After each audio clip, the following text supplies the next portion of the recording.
नमस्कार विद्यार्थियों, कक्षा 11 की रसायन विज्ञान की ऑनलाइन कक्षा में आपका स्वागत है। आशा करता हूँ आप सभी घर पर स्वस्थ सुखद सुमंगल होंगे और परिवार के साथ अपना ख्याल रख रहे होंगे। जैसा कि आप सभी को सर्वविदित है कि हमने पिछली कक्षा में आपको रसायन विज्ञान के बारे में कुछ थोड़ा सा सामान्य जानकारी के साथ पहला अध्याय प्रारंभ किया था और उसमें हमने जो पहला विषय मैंने आपको लिखवाया था वो ये था कि प्राचीन भारत में रसायन की मूल अवधारणाएं। तो रसायन विज्ञान प्राचीन भारत में क्या था, कैसे था, क्या वैज्ञानिकों की खोज थी, क्या हमारे पूर्वजों द्वारा ऐसे कार्य किए गए कि हमें रसायन विज्ञान उस समय से माना जा रहा है। तो ये सब हम लिखते जाते 15 पॉइंट तक मैंने आपको नोटबुक में लिखवा लिया था, आप नोट्स बनाते जा रहे थे। नेक्स्ट आज हम 16 नंबर से लिखना चालू करेंगे, तो आप 16 नंबर लगाएं और जो मैं लिखवा रहा हूं उसे लिखिए। तमिल साहित्य में आप लिखें कि तमिल साहित्य में चारकोल सॉल्ट पीटर, तमिल साहित्य में चारकोल सॉल्ट पीटर, ये एक व्यावसायिक नाम है इसका, लेकिन इसका जो केमिस्ट्री में रसायन के हिसाब से नाम है वो पोटेशियम नाइट्रेट। ब्रैकेट में आप लिख लेंगे पोटेशियम नाइट्रेट। तमिल साहित्य में चारकोल सॉल्ट पीटर, ब्रैकेट में लिखिए पोटेशियम नाइट्रेट, कॉमा पारा, कॉमा लगा के फिर लिखिए गंधक, गंधक को हम सल्फर कहते हैं, और कपूर के उपयोग से तमिल साहित्य में चारकोल सॉल्ट पीटर, ब्रैकेट में लिखेंगे पोटेशियम नाइट्रेट, पारा, गंधक और कपूर के उपयोग से पटाखे बनाने का विवरण प्राप्त होता है। पटाखे, जी हाँ, जो दिवाली पर पटाखे फोड़ते हैं वही पटाखे, मतलब इतने प्राचीन काल से भी वो बनते आ रहे हैं। ठीक है, लिख लिया आप लोगों ने। नेक्स्ट 17 नंबर पर लिखे आप।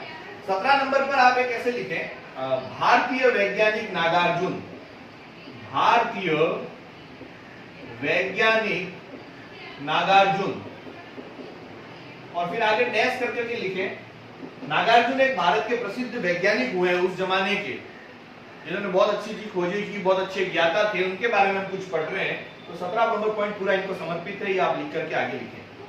इसमें आप लिखें कि नागार्जुन प्रसिद्ध वैज्ञानिक होने के साथ साथ, नागार्जुन प्रसिद्ध वैज्ञानिक होने के साथ साथ प्रसिद्ध रसायनज्ञ भी थे, प्रसिद्ध रसायनज्ञ भी थे।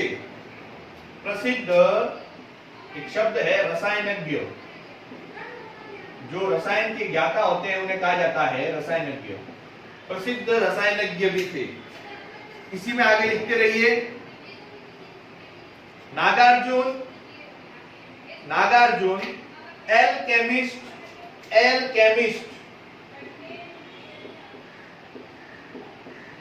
एल्केमिस्ट, ये जो खाली केमिस्ट वर्ड है, ये इंग्लिश में हम रसायन विज्ञान का जो जानकार होता है उसे कहते हैं।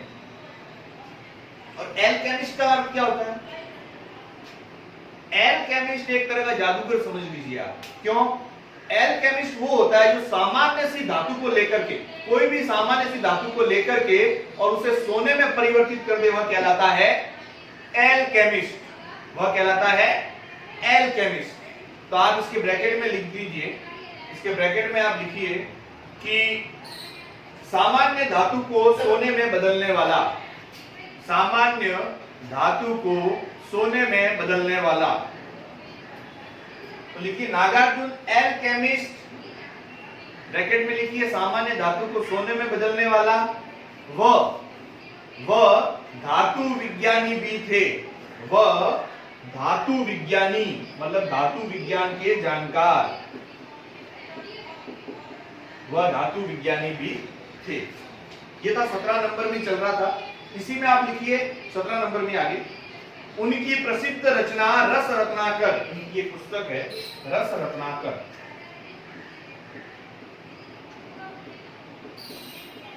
इनकी प्रसिद्ध रचना रस रत्नाकर, इनकी प्रसिद्ध रचना रस रत्नाकर पारे के यौगिक से संबंधित है, पारे के यौगिक से संबंधित है, पारे के यौगिक से संबंधित है। इसी में आगे लिखिए, इन्होंने सोना, चांदी, टिन, सोना, चांदी, टिन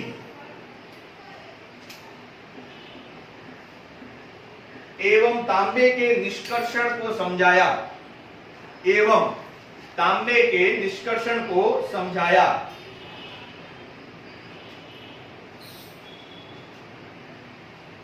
इनकी एक और पुस्तक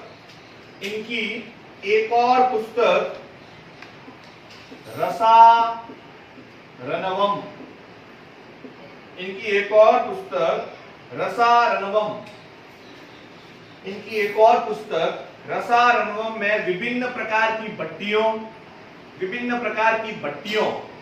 जो कोई भी तापक्रम के लिए भट्टियां उपयोग में लेते हुए, विभिन्न प्रकार की भट्टियों, अवनों, अवन कहते हैं ना, माइक्रोवेव अवन और ये सब, वो भट्टियां ही होती है पकाने की चीज। अवनों, क्रसिबलों, ये भी तापक्रम का ही उपक्रम रहता है। विभिन्न प्रकार के अवनों, क्रसिबलों के अलग अलग उद्देश्यों एवं उपयोग को बताया गया है।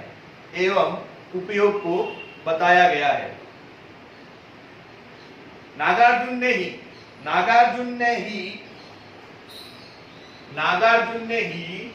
ज्वाला के रंग से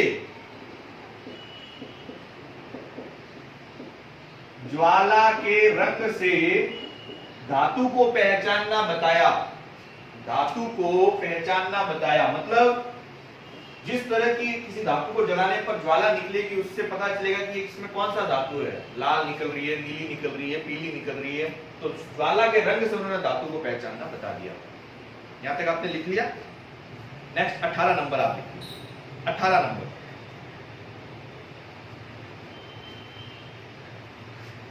वक्रपाणी ने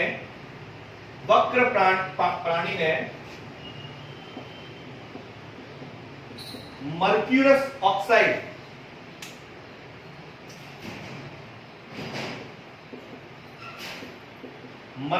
ऑक्साइड की खोज की। वक्रपाणी ने मर्क्यूरस ऑक्साइड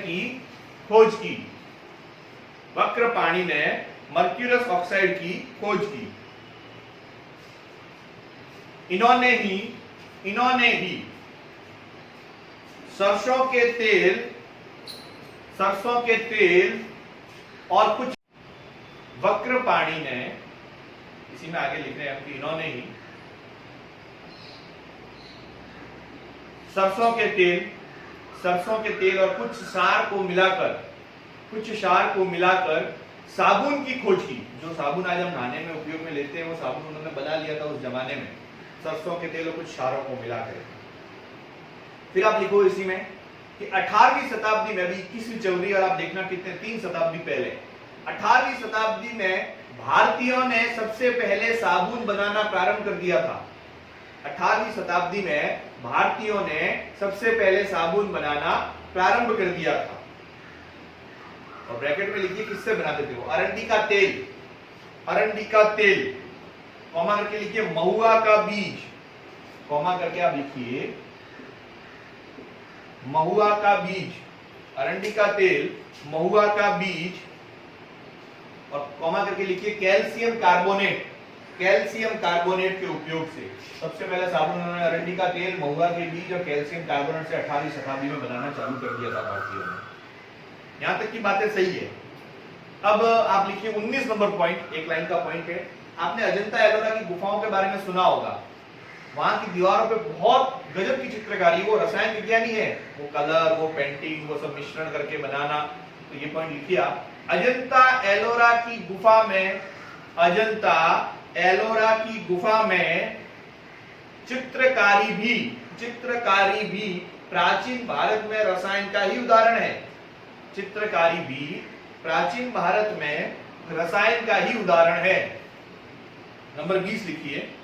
नेक्स्ट, वराहमिहिर की बृहत संहिता,